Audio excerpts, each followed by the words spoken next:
When the weather turns nice, the school kids come to Cahokia Mounds, they go to the museum, they climb to the top of the big mound. But this is also digging season.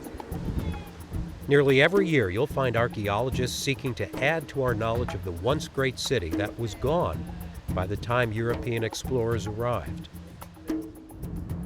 Italian archaeologists from the University of Bologna have been digging in an area believed to have been an older village that might have been cleared away when Cahokia began to expand. And further out from the big mound, there was another dig by St. Louis University's Archaeological Field School. These students, mostly undergrads, are under the supervision of Professor Mary Vermillion. We had rain Tuesday, I think. Monday we did the site visit, walk them through the ground so they could understand the context of where they're working. And, hey, you guys, you're gonna have to take those down. Yeah, the wind's too strong. I think you'll be impressed when we get the tarps off.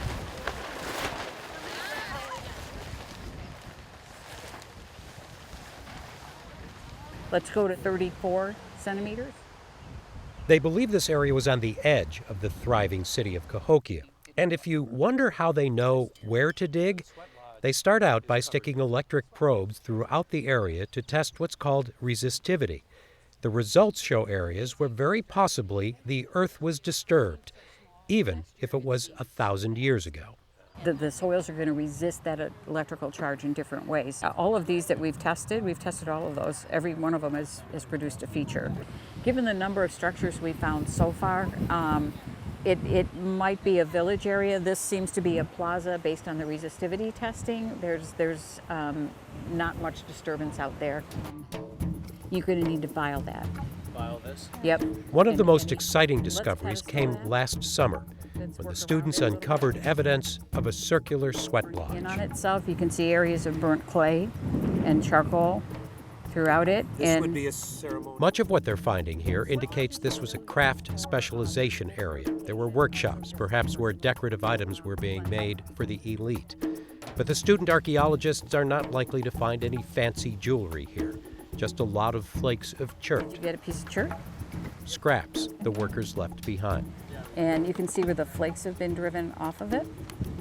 So this has been worked by someone. This is probably the core. This is the remnant of where they removed flakes from, a bigger piece. I always think that this kind of experience for them really tells them if this is what they want to do.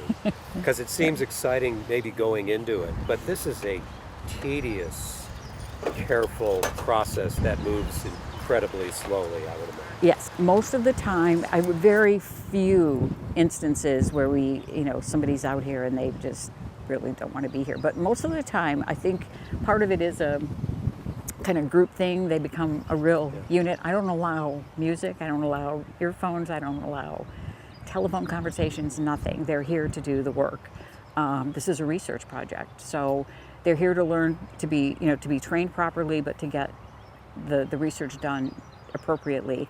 And because I don't allow any of those external kinds of things that they love, they really demonstrate tremendously great work ethic. I've been proud every year what they've done. So you're at the point where you're excited about finding a piece of chert then? Yeah. Chert's exciting. Yeah. You never know. It's really cool to think that it's been 1,000 years since another human being has touched that. I'm the first one in 1,000 years to touch that. It's pretty cool. Even if it is just like scraps and stuff. You're going to need to file that. File this? Yep. And let's pedestal that. Let's work around it a little bit.